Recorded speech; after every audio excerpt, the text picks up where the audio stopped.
ਅੱਜ ਦਿਨ ਹੈਗਾ ਵਾ ਵੈਨਸਡੇ ਦਾ 15 ਤਰੀਕ ਆ ਤੇ ਸਵੇਰ ਦਾ ਟਾਈਮ ਹੈਗਾ ਤੇ ਮੈਂ ਤੁਹਾਡੇ ਨਾਲ ਹੁਣ ਲਾਈਟਾਂ ਕਰਕੇ ਦਿਖਾਣੀਆਂ, ਤੁਸੀਂ ਦੇਖਦੇ ਰਹਿਣਾ। ਠੀਕ ਆ, ਲਾਈਟਾਂ ਕਰਨੀਆਂ ਵਾ ਪਾਲਿਸ਼, ਇਹਨੂੰ ਰੀਕੰਡੀਸ਼ਨ ਕਰਨਾ ਵਾ। ਇਹਨਾਂ ਦਾ ਕਮ ਸੇ ਕਮ 2 ਜਾਂ 2.5 ਜਾਂ 3 ਘੰਟੇ ਦਾ ਵੀ ਜੋਬ ਹੁੰਦੀ ਆ, ਡਿਪੈਂਡ ਹੈਗਾ। ਕੋਈ ਲੈਕਸਸ ਹੋ ਗਿਆ, X5 ਹੋ ਗਿਆ, ਇਹ ਹੈਗੀ ਆ ਨਿਸਾਨ ਮੈਕਰਾ। ਇਸ ਦੀਆਂ ਜਿਹੜੀਆਂ ਲਾਈਟਾਂ ਹੁਣ ਮੈਂ ਤੁਹਾਡੇ ਸਾਹਮਣੇ ਕਰਾਂਗਾ, ਇਹ ਤੁਸੀਂ ਦੇਖਦੇ ਰਹਿਣਾ। ਤੇ ਜੇ ਤੁਹਾਨੂੰ ਪਸੰਦ ਆਵੇ ਚੈਨਲ, ਤੁਸੀਂ ਇਹਨੂੰ ਲਾਈਕ ਵੀ ਕਰਨਾ, ਸਬਸਕ੍ਰਾਈਬ ਕਰਨਾ। ਠੀਕ ਆ। ਤੇ ਦੂਸਰੀ ਗੱਲ ਹੈਗੀ ਹੈ, ਇਹ ਦੂਸਰੀ ਚੈਨਲ ਦੀ ਦੂਸਰੀ ਚੀਜ਼ ਨਹੀਂ ਮੈਂ ਕਰਦਾ ਕੋਈ ਵੀ। ਇਹ ਫੈਮਿਲੀ ਦੇ ਵਿੱਚ ਬਹਿ ਕੇ ਦੇਖ ਸਕਦੇ ਆ, ਤੁਸੀਂ ਬੱਚਿਆਂ ਨਾਲ ਦੇਖ ਸਕਦੇ ਆ, ਐਂਟਰਟੇਨਮੈਂਟ ਹੈਗੀ ਆ। ਠੀਕ ਆ। ਅਭੀ ਤੁਹਾਡੇ ਸਾਹਮਣੇ ਜਿਹੜਾ ਨਾ ਮੈਂ ਇਹ ਸਾਰਾ ਤੁਹਾਨੂੰ ਦਿਖਾ ਲਾਂਗਾ ਵੀ ਕਿਸ ਤਰ੍ਹਾਂ ਵਾ ਲਾਈਟਾਂ ਬਿਲਕੁਲ ਰੀਕੰਡੀਸ਼ਨ ਕਰਕੇ ਦਿਖਾ ਲਾਂਗਾ। ਤੇ ਵੈਨਸਡੇ ਦਾ ਦਿਨ ਆ ਤੇ 15 ਤਰੀਕ ਆ। ਠੀਕ ਆ, ਮੈਂ ਹੁਣ ਸਟਾਰਟ ਕਰਦਾ।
ਹਾਂਜੀ, ਤੁਸੀਂ ਅੱਜ ਦੇਖਿਆ ਨਿਸਾਨ ਮੈਕਰਾ ਦੀ ਜਿਹੜੀ ਮੈਂ ਲਾਈਟਾਂ ਕੀਤੀਆਂ, ਤੁਸੀਂ ਬਹੁਤ ਦੇਖ ਕੇ ਖੁਸ਼ ਹੋਏ ਹੋਣੇ ਆ।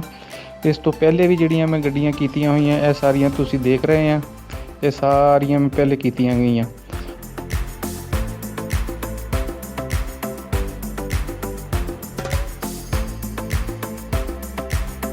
ਤੇ ਇਸ ਤੋਂ ਬਾਅਦ ਹੁਣ ਮੈਂ ਜੋ ਵੀ ਫਿਲਮ ਚਾੜਾਂਗਾ, ਤੁਸੀਂ ਉਹਨੂੰ ਦੇਖਣਾ ਤੇ ਤੁਸੀਂ ਲਾਈਕ ਕਰਨਾ ਲਾਜ਼ਮੀ। ਤੇ ਬਾਕੀ ਸ਼ੁਕਰੀਆ ਬਹੁਤ ਬਹੁਤ ਤੁਹਾਡਾ ਦੇਖਣ ਦਾ।